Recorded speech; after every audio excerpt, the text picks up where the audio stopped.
I'm very excited to have the opportunity, to present this very interesting concept called in-car location-based learning to all of you today.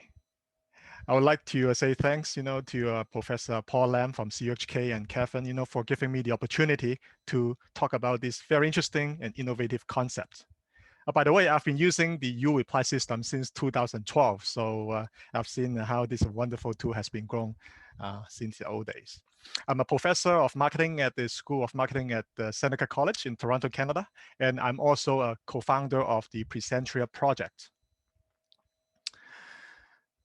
As you know, this COVID-19 pandemic has been highly challenging for all of us around the world. A lot of the schools have been closed by the government during the peak of the pandemic. During the summer of 2020, up to 163 countries have countrywide closure, and a lot of the schools have no choice but to send their kids back home to study online. Well, there's a reason for that. During the COVID-19 pandemic, a lot of the schools have become unsafe and risky, and the parents are nervous. Now, I don't blame them. And studying in a traditional classroom, nowadays can be considered unsafe. And even those of the schools who are still opened, the students are not happy. Well, just take a look at this photograph, right? I mean, they are really, having their mask on it. They cannot really talk freely. So the student engagement and the motivation have been greatly affected. That's why we keep sending the students, to study from home. And let me give you an idea, how we promote, our online courses. This is Seneca College.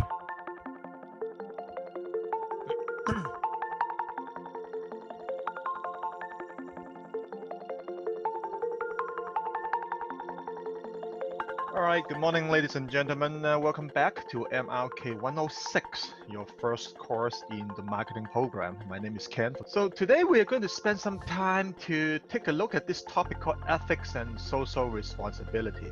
I'm going to show you some examples of how companies are doing their business.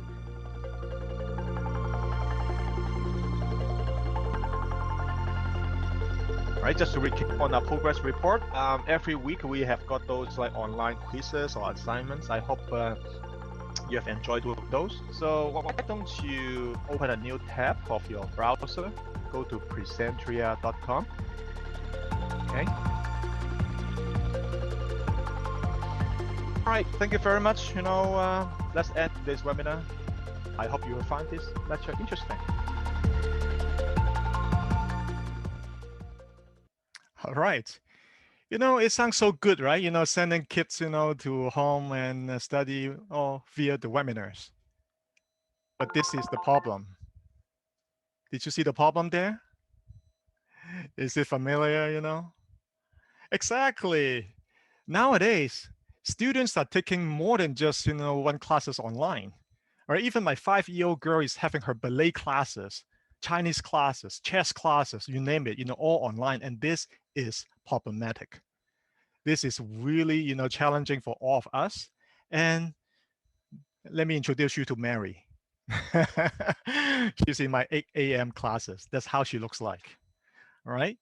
So, in addition to studying in a school or, at home, maybe we can find a new way to, operate and behave, especially during this pandemic.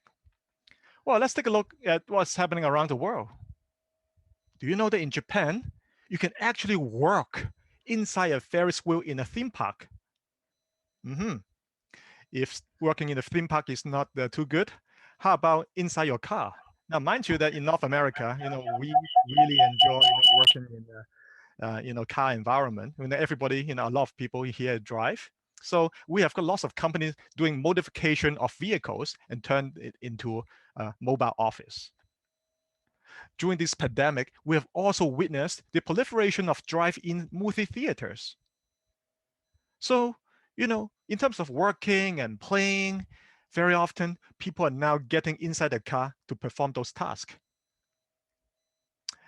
In Toronto, we have the Toronto Zoo having the drive-through scenic safari, in which You can safely enjoy the whole park by slowly driving, around the park and learn about the animals, you know, in a good day. This is absolutely amazing. And for the art lovers in Toronto, you will love this. Actually, this month in Toronto, we have got the Van Gogh exhibition by car. I'm actually going it next week, and I'm so surprised, with what they can do. So in this part of the earth, when we drive a lot every day, the car is becoming a safety bubble during COVID-19 when we have a lockdown, when we cannot go back to school, when we cannot shop. Right now in Toronto, this is a lockdown. I cannot shop. The shops are closed. I cannot have dining, in the restaurant because they're closed. So how about learning? I think learning can be, done effectively inside a car. The concept of, working and playing inside a car is not new. And in fact, there are new technologies that can help us, to make it happen. Do you know that there are technology that already exists that can turn, a window of a car into a screen so that the problem of tiny, smartphone screen can be resolved. You can even have a touch screen, inside your car. That's absolutely amazing. Now we haven't seen it mass produced yet, because of the cost structure, but the technology is available. So what we are thinking of is that there may be a third place to learn in addition to school and home. And that's why we are focusing on this concept called in-car location-based learning.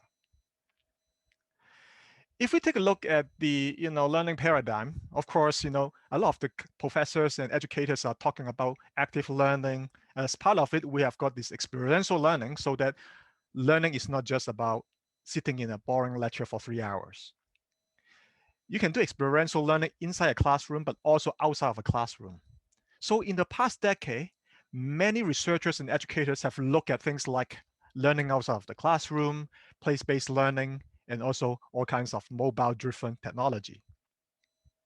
However, there is a new, emerging learning method that we should think about. I call it the in-car location-based experiential learning. So to design such a system of learning in-car, I have looked at some prior research in this area. So we have 5 design guiding principles. For example, this system should utilize the GPS so that the system can recognize where the car or the student is located in the city. It should have the ability to adjust the proximity range so that the system can recognize the student no matter it is the good or bad weather or GPS reception. The system should allow relevant contents to be delivered remotely, to the student inside the car. And of course, gamification and assessment should be there to complete the learning experience. It has to be fun, it has to be interesting, and it has to be useful. So I was looking around the world and I was looking and thinking about what kind of system can fulfill these criteria. Interestingly enough, I've witnessed the wonderful development of the U-Reply system that is organized by Paul's team and Kevin's team in Chinese University of Hong Kong. One of the functions is called eLFA2020 Go. And for those of you who don't know, this is an experiential tool in which you can get students to use it remotely when they're walking around the town or have some kind of city excursion.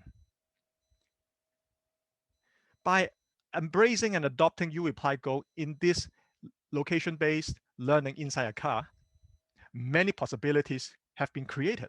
Like for example, we can talk about drive-through scenic safari, we can do in-car location-based learning. It can even be used in orientation or campus tour because when people are traveling around an area, we can actually ask them questions based on their physical location. And in the context of Canada, we're talking about a car because under the snowing condition or other adverse weather condition, walking is simply not an option. But of course, in Hong Kong or in other parts of the Asian cities, I know, I'm a Hong Konger, by the way, I know, not everybody has a car and traffic jam can be very, very bad in your area. So let's take a look at the U-Reply Go system. This is very interesting. As a professor, you can actually use a system to mark checkpoints, in the city. So for example, in my retail research course, let's say I am teaching, the concept of click and collect by Walmart. I can actually send my students, to some locations to take a look at, how Walmart is operating the curbside pickup or click and collect service. This is how it looks like. You get the students to travel to that particular checkpoint location. They find a spot, park nicely so they're not moving, so it's safe. And then they can do the observation. Once they're there, they turn on their smartphone, log into the Presentria, or this is a Presentria branded eReply Go system. Okay. So this is how it looks like. And let me give you an example. Once the students arrive, it can push, the relevant content such as YouTube videos, to the students, and this is what they may see.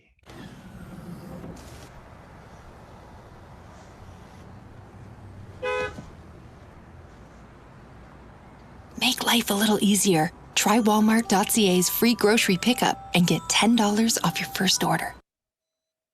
So the students may be able to see some, YouTube videos or video clips, that are related, to that location. And then the students can actually answer some questions or do the observation as requested, by the professor. In addition to watching videos, the students can also answer multiple choice questions. They can do a reflective summary. Maybe they can type an answer. And also the professor can also, set up different, tasks in that same checkpoint. You can also have different checkpoints, in the same location. As a professor, you can also give them tips or hints so that, you can guide the students what to do and what to look for. This system is very amazing. eReply Go allows, the professor to give immediate feedback. For example, you can ask some multiple choice questions after the student makes some observation, and the system can tell whether the students have got it right or wrong. And you can accumulate points, for that. So this kind of immediate, feedback is essential to ensure learning is happening. And finally, when the student complete the trip, the professor can send them a certificate of completion in a PDF format.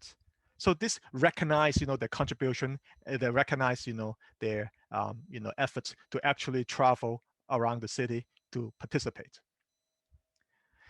This eReply Go system also allows the professor to review, the class results and performance on a web interface based on the question and also, the checkpoint locations and also the, specific students.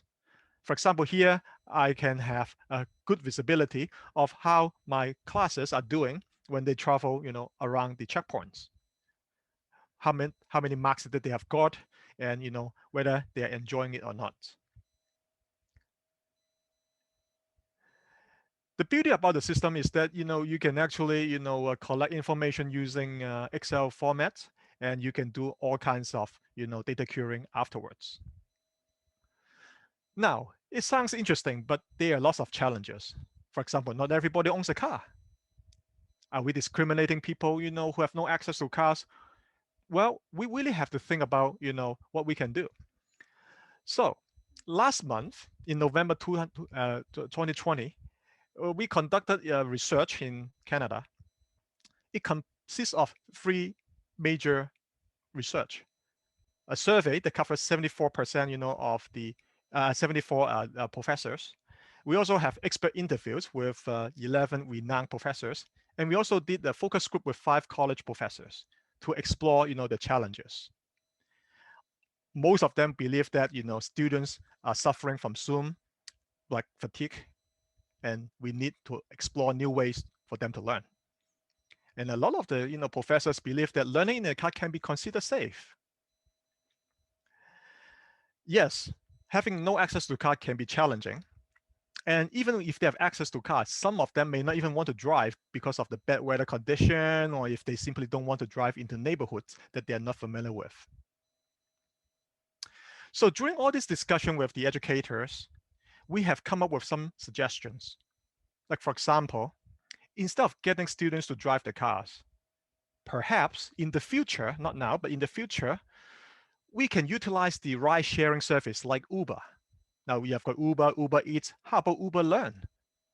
So the schools will give vouchers, to students. So instead of asking them to buy textbooks for 200 bucks each, maybe, they can take part of the tuition fees and give each students a voucher to use the Uber Learn service. In other words, they don't even need to drive themselves. They just get the Uber guy to take them to the checkpoints. We can also think about the flipped classroom setup. So for those students who are residing outside of the city or maybe in another country, right? For example, right now I've got students studying from like, China or Vietnam or India, far away from Canada. So I can actually flip the classroom to say, hey, students, how about you pretend to be the teacher? You design a trip for your own local area. So by asking the students to research on a topic, to think about, the kind of question that they're asking, by reviewing their YouTube videos, you know, that is actually learning that is taking place. Another way to go around it is maybe, we develop some kind of simulation tools online so the students don't actually to go out of the house. But of course, that defeats the purpose, right? We want to get them, to actually experience the city. But that can be part of the solutions. And I think having better screens, better, smartphones these days is very, very, essential. When we talk about, whether, the professors would like to try it in the class, I would say that at this moment it's like 40 something percent. But that's not bad, right? As time goes on, as we resolve all these like challenges, I think in the future, this can become a feasible option for learning. And according to the research, professors have told us that, senior level undergraduate program, master level program, postgraduate ones are really good because this kind of in-car experiential learning require a mature students to perform for safety reason and also for logistical reasons. And for courses in architecture, retail, marketing, history, language, or arts will be used and enjoy, the benefit of this kind of learning. In Canada, we have explored this concept, and interestingly enough, we got the attention of some media lately. We just launched it and discuss it with this research, and I was invited, to talk about it in a different avenue. And I'm glad that a lot of the educators start to think about it. I know it sounds crazy, it sounds impossible, but during this COVID-19 pandemic, we as educators we have to explore all feasible options. Now, for those of you, who are interested in learning more about this setup, I recommend you to download my conference paper. I type in the short link in the chat box, so feel free to download my conference paper and give it a good read. You can contact me anytime at ken.wong@senecacollege.ca. Thank you so much.